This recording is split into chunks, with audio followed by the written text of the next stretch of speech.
everybody. Welcome to a spring 2014 SWAT review. My name is Kate, otherwise known as Narataki. And I'm Alan, otherwise known as C-Suite. We are from ReverseThieves.com. You can go there to get other SWAT reviews, our monthly Speakeasy podcast, as well as 3+ blog posts every week. This time we're looking at Nanana's Buried Treasure from A1 Pictures and is streaming on Crunchyroll, and this is one of the Noi Tamina shows for the season.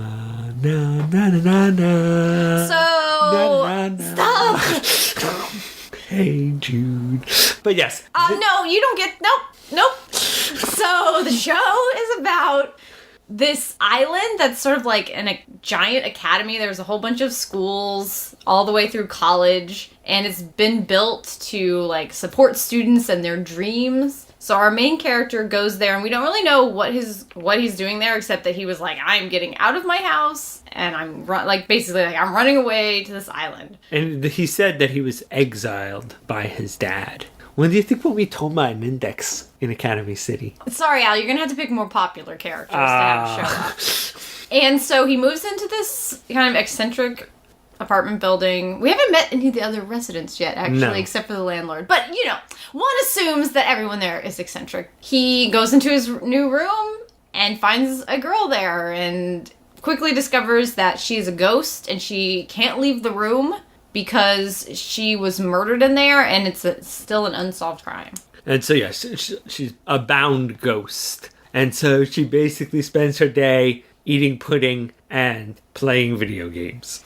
And kind of, the show really started with sort of her in the past, and she is like a kind of a treasure hunter, adventurer, but in high school with her friends, whatever.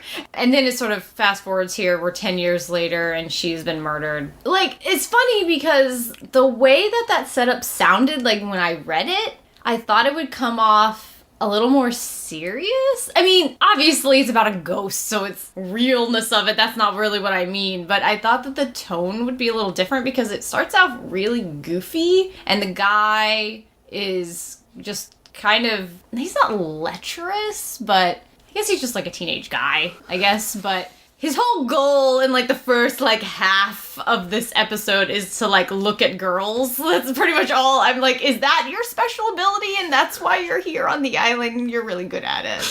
I'm the best girl watcher there is. I studied under Taru Moribishi. I was like, did you write a great essay about that? And you got a scholarship? I'm not sure. But first half is him getting kind of acclimated to the island and having this ghost in his house. And then he discovers, for some reason, a notebook hidden in his bathroom. That secret compartment opens at 8 p.m. because everybody in that building poops at 8 p.m. Like, I don't know what the purpose of that was. Or or it opens when you're in there for 2 hours. I was very confused about why that compartment opened, but it does. And then he starts reading about Nanana, kind of, I guess, her personality in there. It was written by the landlord, basically imploring whoever is currently living in the room to help her old friend, solve her murder and be able to pass on, because she's such a great person and she wants someone to connect with her and be able to help her. I liked that. I liked the idea. I liked some of the ideas in the episode, but I just didn't feel like there was a connection yet between the guy and Nanana. But literally 2 seconds after he meets her and finds out that she was murdered, he's like, all right, well, we're gonna solve that.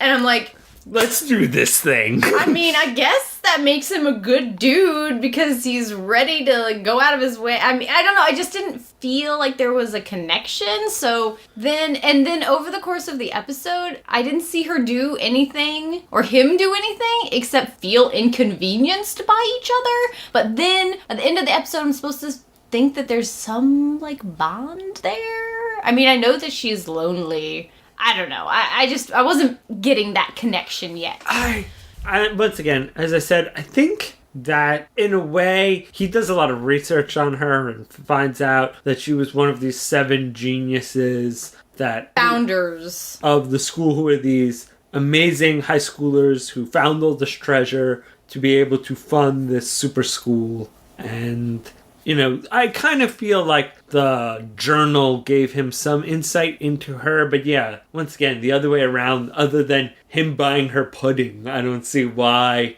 It wasn't like they were in love or anything in the episode. I felt like I wanted to see them interact at least in a pleasant roommate fashion, as opposed to, I'm going to be on this side playing video games. I'm going to be on this side studying. And let's not forget that his first inclination is like, oh, well, if I win, then you'll be my pretend live-in girlfriend. I'm like, is this what we're going with? Because it ain't working, guys. Luckily, that does not happen. But, like, I don't want it to be a magical girlfriend show, you know, like, I think they can do better than that. And it has potential, mostly, though, because the end of the episode is awesome, in which Phantom Thieves and Girl Detective shows up, and I'm like, okay, could you guys have, like, put this early? Because I'm down for this. And it only happens in, like, literally, like, the last 30 seconds of the episode. So, as much as I feel like a lot of potential was wasted at the beginning,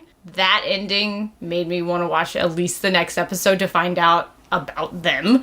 And there seemed Nanana, before she died, got all this treasure, some of which it seemed to be implied were like magical treasures, and that's, you know, and most of that is still lost on the islands. And I'm assuming what was stolen in the end of this episode was one of her magical treasures. So that's probably what, you know, where the title comes from. It seems like a show that has a lot of seeds of things that we want to see. But, like, come on, just go that extra step to be good and cut back on a little of this that's It's like less ogling, more mystery. But we'll see how it goes over the course of the next episode or two. Alright, see you guys then. Bye-bye.